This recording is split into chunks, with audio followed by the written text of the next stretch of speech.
Assalamualaikum warahmatullahi wabarakatuh. Jumpa lagi kita di mata pelajaran Ilmu Pengetahuan Alam untuk kelas 6 sekolah dasar. Adapun materi kali ini adalah perkembangbiakan hewan. Bersama saya Hairudin dari Balai Besar Guru Penggerak Sulawesi Selatan. Adapun tujuan pembelajaran, setelah pembelajaran selesai, siswa diharapkan mampu yang pertama menjelaskan cara perkembangbiakan hewan, yang kedua menyebutkan ciri-ciri perkembangbiakan hewan secara generatif dan vegetatif, yang ketiga menyebutkan contoh hewan yang berkembang biak secara generatif dan vegetatif, yang keempat membedakan perkembangbiakan hewan secara generatif dan vegetatif. Perkembangbiakan hewan dibagi menjadi dua, yaitu yang pertama generatif, yang kedua adalah vegetatif. Perkembangbiakan hewan generatif adalah perkembangbiakan yang dilakukan dengan cara perkawinan. Perkembangbiakan hewan generatif dibagi menjadi tiga. Yang pertama adalah ovipar atau bertelur, yang kedua adalah vivipar atau beranak, yang ketiga adalah ovovivipar atau bertelur dan beranak. Perkembangbiakan hewan secara ovipar atau bertelur adalah perkembangbiakan yang dilakukan dengan cara bertelur. Ovipar sendiri berasal dari kata ovum yang berarti telur. Setelah bertelur, maka induk akan mengerami telurnya beberapa waktu agar bisa menjadi spesies atau individu baru yang sejenis. Adapun ciri-ciri hewan ovipar atau bertelur, yang pertama adalah tidak mempunyai daun telinga, yang kedua tidak menyusui anaknya, yang ketiga biasanya bukan golongan mamalia, yang keempat memiliki kelenjar susu, yang kelima biasanya hewan unggas, yang keenam induk mengerami telurnya. Adapun contoh hewan ovipar, yang pertama adalah ayam, yang kedua adalah burung, yang ketiga adalah bebek.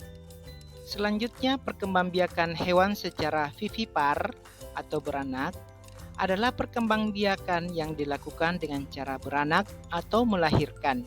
Pada umumnya, perkembangbiakan jenis hewan ini banyak terjadi pada hewan jenis mamalia atau hewan yang menyusui. Adapun ciri-ciri vivipar, yang pertama adalah menyusui anaknya, yang kedua mempunyai daun telinga, yang ketiga mempunyai kelenjar susu, yang keempat tubuhnya ditutupi bulu atau rambut, yang kelima induk mengandung keturunannya selama beberapa waktu. Adapun contoh hewan vivipar adalah kucing dan sapi. Selanjutnya, perkembangbiakan secara ovovivipar adalah perkembangbiakan yang dilakukan dengan cara bertelur dan beranak atau gabungan antara ovipar dan vivipar. Embrio berkembang dalam telur, tetapi telur berada di dalam tubuh induknya. Setelah telur itu menetas, baru induk melahirkan seekor spesies baru yang sejenis dengannya. Ciri-ciri ovovivipar, hewan yang berkembang biak secara ovovivipar ini tidak memiliki ciri-ciri yang mencolok.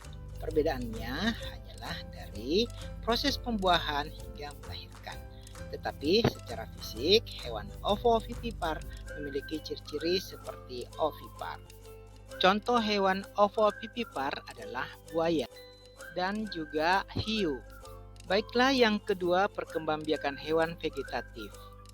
Perkembangbiakan hewan vegetatif adalah perkembangbiakan hewan yang dilakukan tanpa melalui proses perkawinan.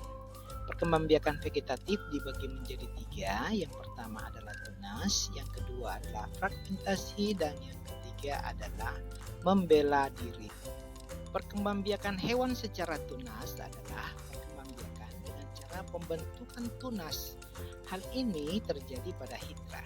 Hidra merupakan hewan yang tidak bertulang belakang yang hidup di air tawar.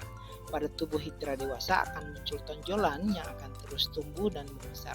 Kemudian akan terbentuk mulut dan lengan atau yang biasa disebut dengan tentakel. Contoh perkembangbiakan hewan melalui tunas adalah hidra. Selanjutnya, perkembangbiakan hewan secara fragmentasi adalah perkembangbiakan dengan cara memotong bagian tubuh tertentu untuk menghasilkan individu baru. Contoh perkembangbiakan hewan melalui fragmentasi adalah bintang laut. Selanjutnya, perkembangbiakan hewan secara membelah diri adalah hewan yang bersel tunggal berkembang biak dengan cara membelah diri, tidak dengan cara kawin. Contoh hewan dengan membelah diri adalah amuba. Nah, setelah menonton video ini tentang perkembangbiakan hewan, maka tugas kalian adalah yang pertama, sebutkan 5 hewan yang hidup di lingkungan sekitar rumah kalian. Yang kedua, sebutkan ciri-ciri hewan tersebut. Yang ketiga, buatlah tabel hewan yang berkembang biak secara generatif dan vegetatif.